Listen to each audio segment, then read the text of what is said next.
My sincerest apologies for that. We have sorted the technical issues out. Oren now has his up-to-date presentation in the computer and ready to go. Right, over to you, Oren, who's going to be speaking on marketing under MIFID 2. Over to you, Oren. Hi, everybody. Sorry for the delay. COO and Chief of Development PowerPoint, I think we should be now right now. Anyway, guys, welcome. This is my, I think, 4th year in a row which I'm speaking in the Berlin Expo. Every time it's on a different marketing-related issue. Today, I've deserted my marketing ventures directly, and I'm managing EverFX, a regulated broker located in Cyprus. And I don't know how many of you are doing financial advertising, affiliates, and everything. Welcome to the new world, January 3rd, 2018. It's going to be a very interesting experience for all of us. So, let's start. Up until today, for the last 4 years, I was doing marketing-related presentations. I was talking about make money funnels, auto trading softwares, how do you integrate sales and marketing, which secrets of the industry I can share with people. That was 2 years ago. And every time I got a question after my presentations, how can you market under MIFID? And now that in 2018 we're going to move to MIFID 2 basically, which is a direct result of our behavior in the past 4, 5, 6, 7, 10 years. So, in bottom line, the marketing is about to die. That's what I believe, that's what I think. I do a lot of marketing today on Forex. Whatever we know, if you want to play it by the rules, that basically you should lock down your business and just go home, because marketing is dead. IBs are the devil, affiliates are, I don't know, the son of the devil probably. Internal marketing needs to be more compliant than the regulator itself. And that's going to be very interesting to obtain new clients now that we are about to market under MIFID 2. So after being very, very harsh with the new legislation, let's talk about what's going to happen, all right? So, we need to cover 2 main aspects, okay? How do we behave and how do we operate and who do we operate with? So the first thing is obviously our internal police station in our brokerage or financial institution, our dear compliance officers, compliance agents, compliance advisors, and we need to understand what can we do and what we cannot do while we are marketing under a regulated EU broker. It used to be very simple. 3 main rules: don't solicit your clients, don't lie to them, don't mislead them, and don't offer any advice which is in direct conflict with your license. That means if you want to offer open this trade now or something like that, you cannot. That falls under the expert advisor license. But the problem is that we need to find a compliance or the loopholes to operate in this market, right? I'm pretty sure that those 3 points are the main things that we should avoid if you want to stay outside of prison. All right, next. Who do we work with? Until today, this is what we had. We had our IBs, our introducing brokers. We had our call centers. If you had a tied agent under the European Union, European zone, we had our branches if you decided to go crazy completely, our affiliates, all right, our internal marketing, any other joint venture or whatever, other marketing ventures you can find. Bottom line, those are the known, let's say, marketing partners that we have as a broker. Go to the regulator, which I did, and I told them, how does a broker obtain clients? How can I do that? What do you know? And they only know one thing. They know these 2 words. 3, sorry. Those ones. And when I asked them, can you show me what is an affiliate? They don't even know. Can you tell me what is an IB? They don't even know, which is our main problem. When you get a new legislation from the regulator, what do? Our compliance forwards us this very nice curriculum or whatever, gives his advice or what he thinks that they meant, and then a regulated broker, a lot of money, a lot of risk, stands in between his wonderful advisors and the regulator and hope that the next step is going to be the right step. Either I wasn't compliant enough and the fine is coming in the next year, or I was too compliant and there's no conversion, no registration, no nothing, because nobody wants to play, with a Forex broker which is more regulated than the government. All right, next. Harder legislation on CIFs, okay? Why are we at this point? As I said, in the past, I don't know, let's say 10 years, we had many different regulators. I'm talking about EU, that's where I have most of my experience, that's what I know, that's where I've been operating.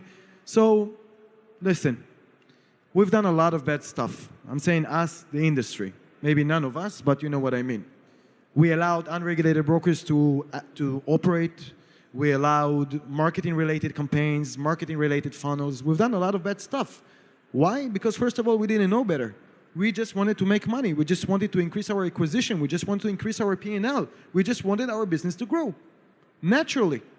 And we were talking to those regulators, okay? Most of us were working at a CISEC, which was just, recently reawakened. And we had basically almost the ability to do whatever we want. Nobody told us this is allowed, this is not allowed, and made sure we are not doing anything, or supported himself with a normal technology or rules, defined rules, so we know exactly what can we do. So why Wild West? Everybody can do whatever they want. Now we're paying for it. Now they said no more. And they are using, if you ask me, they are moving as we move forward with the new legislation related to marketing. We are moving forwards and forwards through the point that they are trying to apply the rules which are very similar to the United States. NFA, CFTC, whitelist your IPs, agreements, verify your affiliates.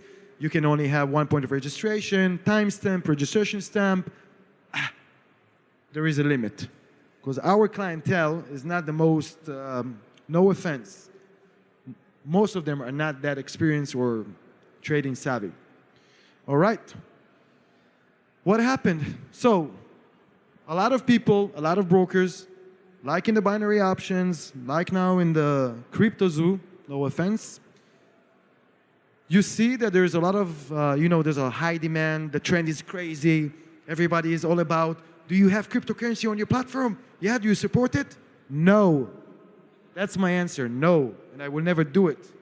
Because if you don't operate in the way that you support fully your technology, like binary options, like, your technology is dedicated just for cryptocurrency, as a Forex broker, you're a little bit limited. It makes no sense. Running CFDs for Bitcoins, pairs, makes no sense. Why?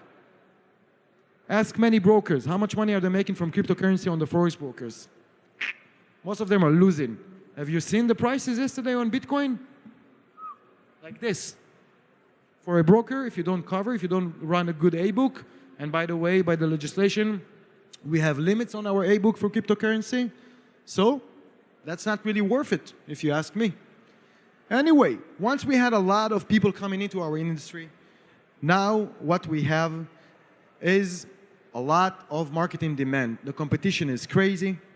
We needed to be at a point that we are fighting for the same profit, for the market share, fighting with big brokers, FXCM, all the big ones.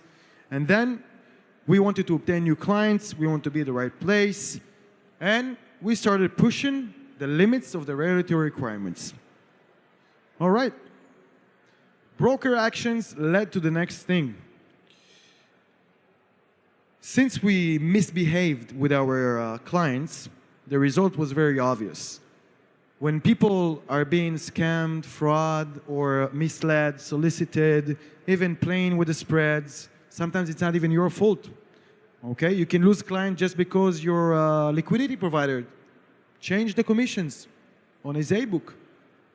Pretty sure it happened to everybody. You lose like 100K client just because of that. All right?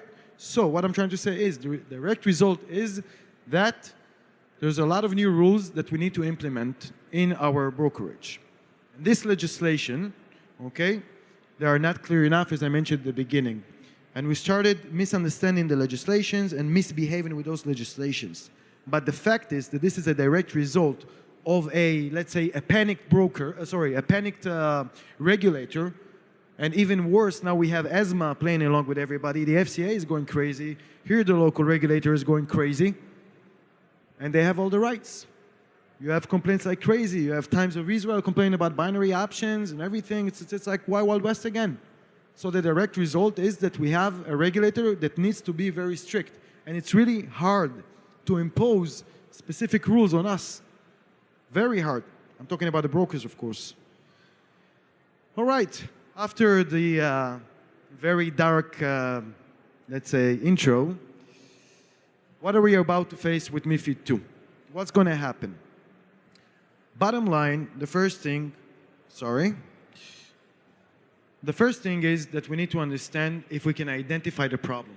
And that's where I'm going into the practice and the way that we need to know how to work with the regulator and the new legislation. And that's my own opinion, comes from a lot of experience, many years in the industry. That's what I think.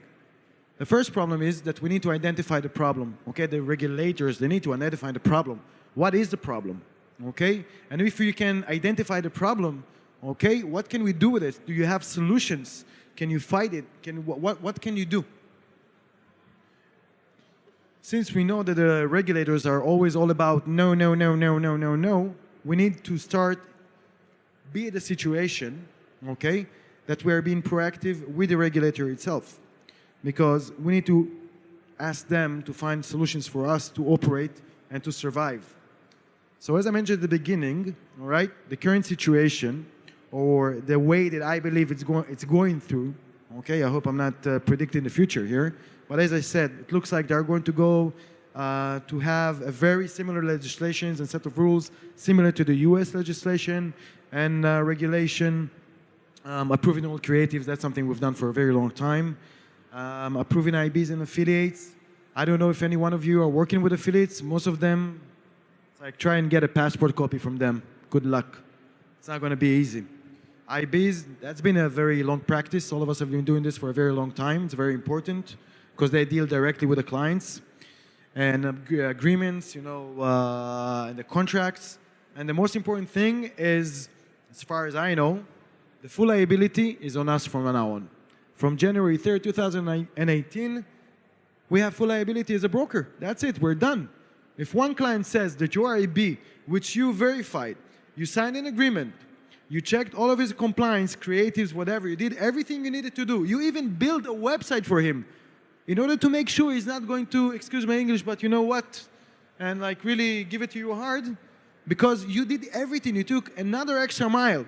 And then behind the scenes, he did something else and misled your clients or gave them signals with no license, traded for them, money management, stuff like that. Okay, now the liability is on you. That's a problem, a very big problem. Most of the IBs, really hard to know what exactly they are doing. Let's not talk about affiliates. All right, the conflict I see here, okay, is that for a very long time, I'm saying that when everybody was talking to me about binary options and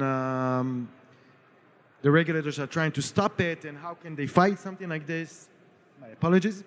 How can they fight something like this? And I'm going back to the same point. Our regulators, they're always chasing us because most of us are driven by making money and moving forward and growing and increasing in numbers and And this is a very competitive industry, so we're always trying to come with the solutions. And we are way, way, way, way more advanced technology than them. Whatever they want us to do, tomorrow I can find 5 different regulated solutions to fight with any legislation they give me. Any. Whatever they say. You cannot register clients anymore. Don't worry, they'll register by themselves. You cannot market in Russia. Okay, let's see. Why am I saying that? Because the next day, they will send another legislation which completely conflicts with the beginning. So if they're very old-fashioned and they're very behind us, we're much faster and much smarter in a way. That's a problem. And when they discover that clients are, as I said, complaining, they start freaking out. And when they freak out, they want to show who's the big boss. Okay, who has more power? What do? They catch a newbie broker or somebody relatively not that big, like, I don't know, okay, not a good example, FXCM or somebody like that, which they have a lot of money. They'll grab one of the new ones, give him a 250 fine, 120 fine, you know, sue or fine the directors personally, stuff like that. And you wake up the next day, you see it on the news, on Finance Magnets, on Leaprate, and you're like, for what? What happened here? And you read into the what happened, nothing happened. Because they're freaking out. They want all of us to know that if you're going to try and play with them, they have more power than you. All right, next. How can we operate about them? There's 5 points which I believe, and this is basically the end of my presentation, so don't worry, timing is everything. I believe there's 5 ways that we can fight with this. First of all, don't freak out. It's not easy to operate under the regulation. Just a short, I should have a reference. Yesterday I had a talk with one of my good friends from the casino industry. I explained to him how does the registration process looks like under the European regulation. He was shocked. He said, why should I come and register with you? You guys are crazy. Assessment of appropriateness, long questionnaire, documentation, confirmation of deposit, like, I don't know, what else do we have? Phone verification, everything. Said, you guys are crazy. There's no bonuses, there's no leverage, there's no nothing anymore. So I told him, these are the ways we're fighting, and those are the tools we can use. The first one is your compliance. Compliance, guys, I'll give it in one word because I want to be faster. We had a compliance guy, compliance girl, very nice, sitting in the office, and the only thing they knew how to say is what the regulator told them. They never came up at the beginning, not recently. They never had any solutions. You always needed to call some lawyer or be very, innovative to find solutions for your compliance-related issues. Registration, assessment of appropriateness. How do you fight the fact that I want to get FTDs and conversions and registration as fast as I can, first of all, while still at the same time make sure that everybody do the KYC, they are verified, and AOA, financial statement, everything. So there's a loophole, 14 days up to 1,800 euro deposit. Everybody knows what I'm talking about. So we all played and said, we'll charge them later. 14 days later, we wake up and the regulator is on the door. What am I trying to say? That today the compliance officer and his team are the most important guys. But they don't have to be the police anymore. They have to be your best friend. That's why a lot of brokers are putting the managing director as a compliance officer. It's a very smart move in front of the regulator. Also, excuse me. Also what they do, they need to come up with solutions. They need to tell me if the regulator is saying not this way, how can I operate? Very key important position now these days. And try to find one in Cyprus. I used to pay them 2,000 euros. Some people are coming to me 8,000, 7,500, 10,000 because there's a huge crazy demand for a really good, experienced solution providing compliance officer. But that's one of the things you are going to need if you want to survive. Moderators. I don't know if anybody is using them, so I'm going to be very short on this. You need an internal audit team that checks your guys, what do they say about the sales, how do they react, the emails you send, your chats, everything you do. Register as clients and check whatever you do. When the regulator will come and knock on your door, you tell him, 1 second, I have my internal police, go talk to them first. Let me show you what I do, all right? The other thing is, head of partners, become an IB, all of us. Go to your compliance officer and tell him that you want to do an affiliate or partners campaign and you want to use this action, call to action phrase. No, you cannot use the word IB, as I said. The regulator are actually looking at IBs and affiliates as the devil. They want to stop brokers from working with them. That's the point at which we are. That's what they think. That's, according to the regulators, that's how we are going to stop whatever happened or direct result from working with IBs. All right? So, your head of partners, he needs to know marketing, he needs to know legislation, he needs to know compliance, he needs to be very innovative, he needs to know the right people. He needs to do so many stuff right now. You need like this, energetic person on ecstasy or something that all he does is like taking care of his IBs, affiliates, and partners. As I said, aggressive, highly innovative, advanced, highly connected, okay, and operate under such unexpected legislation. The next person, or the next thing we need, is a very good marketing studio. Now, it's better, for example, if you want to work with an IB or an affiliate, to have some sort of a dedicated creative for them, a landing page, a video, something that connects the client from his point of origin until his point of registration, that this broker and this IB are working together. That's a very simple example. We need people that know how to write the right content. amazing design. Those are the only tools we can really fight with them right now. Social media, I don't know, reaching out to your clients, integrating WalkMe, do whatever you can only in order to have a very attractive marketing studio that builds web assets that will allow your clients to enjoy what you're offering them. Let's put it this way, creative and design, Coca-Cola style or Nike.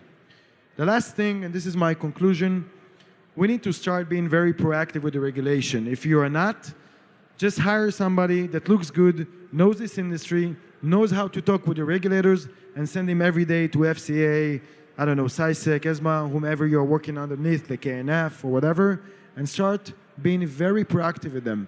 Start asking them, schedule appointments, have a joint venture with them, tell them what do you believe should be done, be a part of this change, because our regulators are like this. They know AML, registration, verification, they don't understand our business still. After 10 years, even more of operating in this industry, they still don't understand how does a regulated Forex broker operate and what does he have to handle with.